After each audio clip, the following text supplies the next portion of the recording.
I come from hell, and a lot of it I created, not just society. Yeah, society helped me out, but I created a lot of the hell that I had to go through. I made this picture out to be a lot worse than what it was. It was bad, but I made it out to be, insurmountable. We could be our worst enemy. You have to have the truth to have a starting point. Like, if I'm lying to you about who I am, or I'm lying to you about whatever, there's no starting point. There's a false reality. You have to create the real reality. That's the real reality. Where am I gonna start from? So for me, I was lying to this, lying about that, so I had no starting point. Once you come face to face with who you are, you have a starting point. All right, I'm not real smart. I have no courage. I have no self-esteem. I have no nothing. Nothing. That's my starting point. Now we can move from there. But if I tell myself I'm strong, I have courage, I'm smart, and all these are lies, you continuously push that starting point backwards. So that starting point is the truth. I said to myself, I'm gonna run 4 miles. My first run, out the gate, I'm gonna run 4 miles. I ran a quarter of a mile, walked home, sat on the couch depressed. I said, man, there's no way I can do this. But what I realized though, is I wasn't gonna give up, because I already given up a million times. And I thought about how would I feel at 50 years old if I gave up now. I kept all this stuff in my mind. Basically, I started becoming obsessed. It didn't happen that night on the couch. Over a period of time, I started becoming obsessed with studying, with weight, with being somebody. I became obsessed with, you have to make this right. And the only person who can do it is yourself. So I became obsessed with just being obsessed. There's been this unrelenting voice in my head. We all have this voice. It's the right or wrong voice. And a lot of times that voice guides us into comfort. And my voice guided me into comfort a lot. But I have this other voice I heard my whole life saying, hey, what are you doing?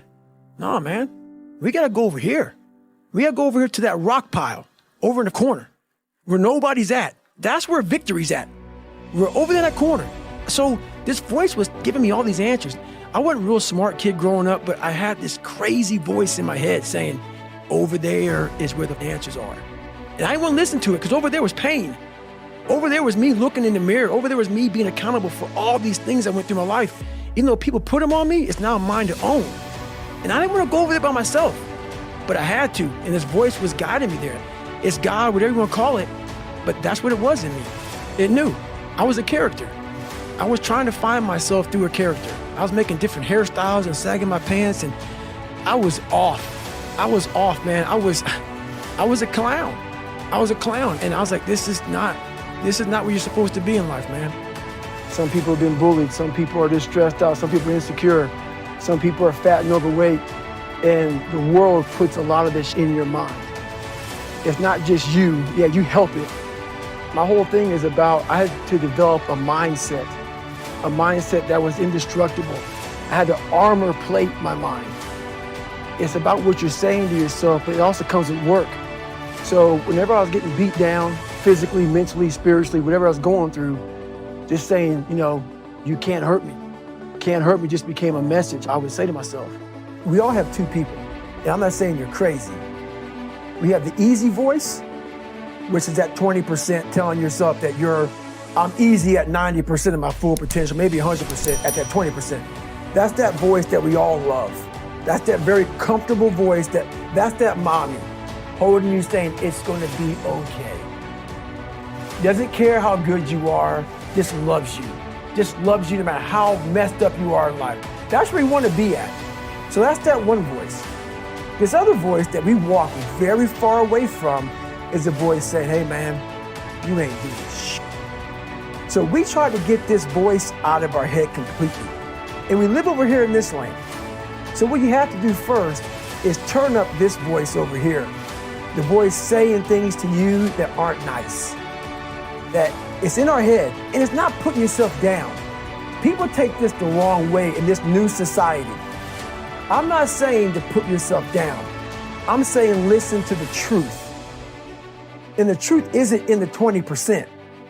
The truth is in this other part of your brain saying, look, man, you're wasting a bunch of percentage here. We have 80 more percent that we're not tapping into, because in this other 80% is suffering, pain, failure, self-doubt, darkness, and then a whole bunch of light. But to get to this light, you gotta go through all of this. So a lot of us know that. I can get over here, but over here, man, this is much better, because I gotta go through this journey that is not fun. This from 20 to 100%, this in between is not fun. So we decide to live over here. So everybody goes, how do you do that? You know exactly how to do that. You know exactly, it's not a magic trick. There's nothing I talk about in that book that's a magic trick. It's all back down to a very primitive mindset of we just have to do. It's like breathing. Breathing becomes normal. Like, we don't even know that we're doing it. That's how you have to live your life.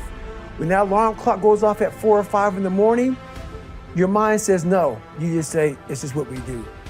It's what we do now. Because to get to where you want to go, the amount of pain involved, I'm not saying physical, I'm not saying you got to break yourself off. The amount of mental pain of how many times you're going to have to do something that you don't want to do to get to where you want to go. There's going to be more times you do something that you don't want to do than you are going to want to do it. That's your new norm. That's your new norm. So then it's like breathing. And then once you do this over and over and over again, it becomes like breathing. I don't want to live this lifestyle, but to get to the other side of this, I have to. So if you really want it, you realize what trying is and what trying is not.